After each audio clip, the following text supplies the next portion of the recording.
पुरुष जन्म जन्मांतर से, युग युगांतरों से शरीर की यात्रा ही तो करता चला आ रहा है।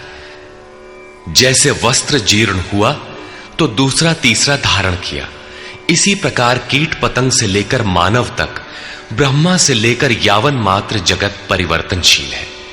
ऊपर नीचे योनियों में बराबर ये जीव शरीरों की ही तो यात्रा कर रहा है। कर्म कोई ऐसी वस्तु है जो इस यात्रा को सिद्ध कर देती है, पूर्ण कर देती है। मान लें एक भी जन्म लेना पड़ा तो यात्रा तो जारी है, अभी तो पथिक चल ही रहा है, वो दूसरे शरीरों की यात्रा कर रहा है। यात्रा पूर्ण तब होती है जब गंतव्य आ जाए। परमात्मा में स्थिति के अनंतर इस आत्मा को शरीरों की यात्रा नहीं करनी पड़ती, अर्थात शरीर त्याग और शरीर धारण वाला क्रम समाप्त हो जाता है। अतः कर्म कोई ऐसी वस्तु है कि इस पुरुष को पुनः शरीरों की यात्रा नहीं करनी पड़ती। मोक्ष से शुभात। अर्जुन, इस कर्म को करके तू संसार बंधन अशुभ से छूट जाएगा। कर्म कोई ऐसी वस्तु है जो संसार बंधन से मुक्ति दिलाती है। अब प्रश्न खड़ा होता है कि वो निर्धारित कर्म है क्या? इस पर कहते हैं,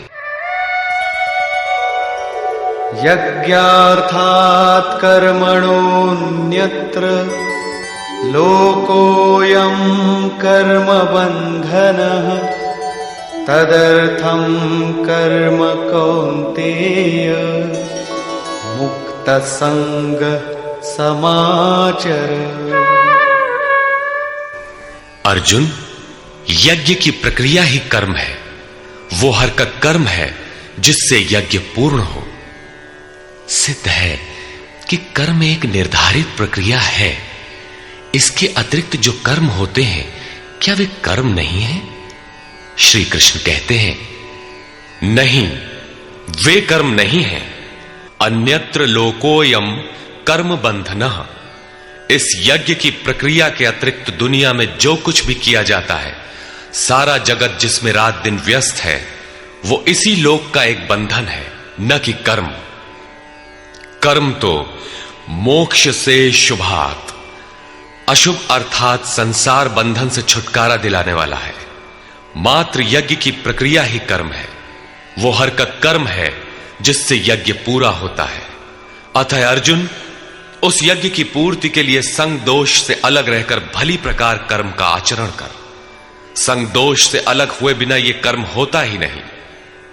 अब हम समझ गए कि यज्ञ की प्रक्रिया ही कर्म है, किंतु यहां पुनः एक नवीन प्रश्न उत्पन्न हो गया कि वो यज्ञ क्या है जिसे किया जाए। इसके लिए पहले यज्ञ को न बताकर श्री कृष्ण बताते हैं कि यज्ञ आया कहां से, ये देता क्या है। उसकी विशेषताओं पर प्रकाश डाला और चौथे अध्याय में जाकर स्पष्ट किया कि यज्ञ क्या है जिसे हम कार्य रूप दें और हमसे कर्म होने लगे। योगेश्वर श्री कृष्ण की शैली से स्पष्ट है कि जिस वस्तु का चित्रण करना है, वे पहले उसकी विशेषताओं का चित्रण करते हैं जिससे श्रद्धा जागृत हो। तत्पश्चात वे उसमें बरती जाने वाली सावधानियों पर प्रकाश डालते हैं और अंत में मुख्य सिद्धांत प्रतिपादित करते हैं। स्मरण रहे कि यहां पर श्री कृष्ण ने कर्म के दूसरे अंग पर प्रकाश डाला कि कर्म एक निर्धारित क्रिया है। जो कुछ किया जाता है वो कर्म नहीं है। अध्याय 2 में पहली बार कर्म का नाम लिया, उसकी विशेषताओं पर बल दिया, उसमें बरती जाने वाली सावधानियों पर प्रकाश डाला, लेकिन यह नहीं बताया कि कर्म क्या है। योगेश्वर श्री कृष्ण ने कहा, अर्जुन, तो निर्धारित किए हुए कर्म को कर। अब प्रश्न उठता है कि निर्धारित कर्म क्या है जिसे हम करें। तब बताया कि यज्ञ को कार्य रूप देना कर्म है। अब प्रश्न उठता है कि वो यज्ञ क्या है। यहां यज्ञ की उत्पत्ति विशेषता बताकर शांत हो जाएंगे और आगे अध्याय 4 में यज्ञ का निखरा हुआ रूप मिलेगा जिसे करना कर्म है।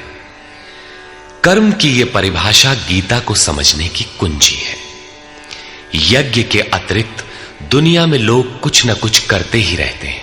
कोई खेती करता है तो कोई व्यापार, कोई पदासीन है तो कोई सेवक, कोई अपने को बुद्धिजीवी कहता है तो कोई श्रमजीवी, कोई समाज सेवा को कर्म मानता है तो कोई देश सेवा को, और इन्हीं कर्मों में लोग सकाम और निष्काम कर्म की भूमिका भी बनाए पड़े हैं। किंतु श्री कृष्ण कहते हैं ये कर्म नहीं है। अन्यत्र लोकोयम कर्म बंधनः। यज्ञ की प्रक्रिया के सिवाय जो कुछ भी किया जाता है वो इसी लोक का बंधनकारी कर्म है, न कि मोक्षद कर्म। वस्तुतः यज्ञ की प्रक्रिया ही कर्म है। अब यज्ञ न बताकर पहले ये बताते हैं कि यज्ञ आया कहां से।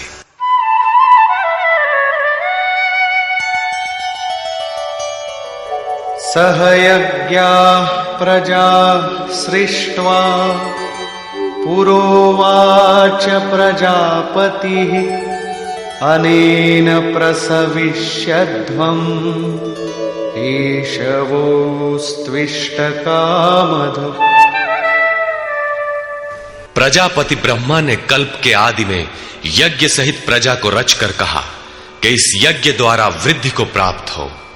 ये यज्ञ तुम लोगों को इष्ट कामधुक, जिसमें अनिष्ट ना हो, विनाश रहित इष्ट संबंधी कामना की पूर्ति करने वाला हो। यज्ञ सहित प्रजा को किसने रचा? प्रजापति ब्रह्मा ने। ब्रह्मा कौन? क्या 4 मुख और 8 आंखों वाला देवता जैसा कि प्रचलित है? नहीं। श्री कृष्ण के अनुसार देवता नाम की कोई अलग सत्ता है ही नहीं। फिर प्रजापति कौन है? वस्तुतः जिसने प्रजा के मूल उद्गम परमात्मा में प्रवेश पा लिया है, वो महापुरुष प्रजापति है। बुद्धि ही ब्रह्मा है। अहंकार शिव बुद्धि अज, मन शशि चित्त महान।